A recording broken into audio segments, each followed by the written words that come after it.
I've had experiences, especially when I'm coaching people, when I'll just start saying things are coming through. And the problem is, if they say, well, could you just repeat that for me?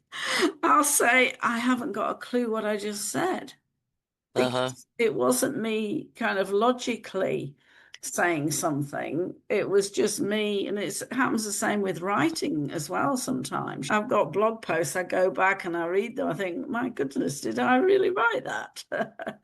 But, when you allow yourself in to get into that flow, then and you're absolutely in the present moment.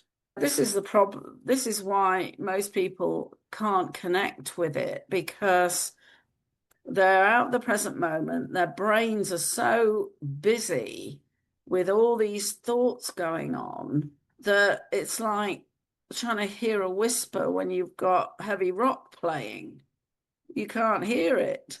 Good analogy. It's drowned out. One of the key things is to develop control over your thoughts and your emotions for that matter.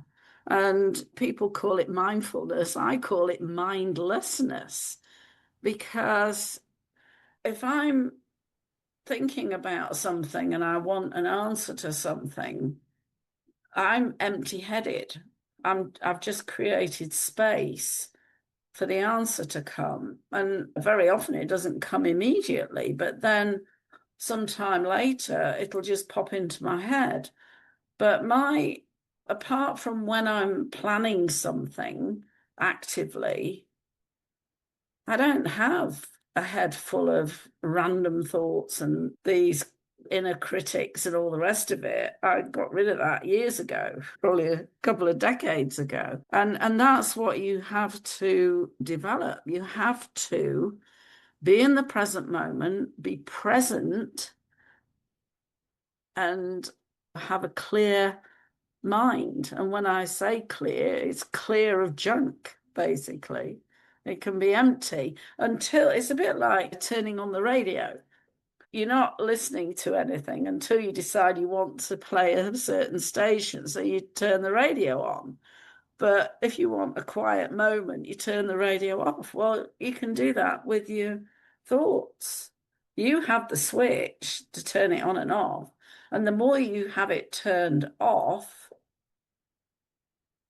especially if you've set an intention or asked yourself a question, how do I do this? Or what does this mean? Or what's my next step? And then wait for the answer, you'll get it. But if your mind is full of, oh, I don't know what to do, and oh God, if I don't do this, it's going to be terrible, and I've got to do it by such and such a time, and what's my boss going to say about it, and what's my spouse going to be saying about it if I don't do this, and that head full of crap is what blocks out the answer. That's the absolute epitome of self-sabotage. But the first thing is being aware of that concept of being in the present moment, which still probably millions of people aren't aware of. And also of the fact that you control your thoughts, not the other way around.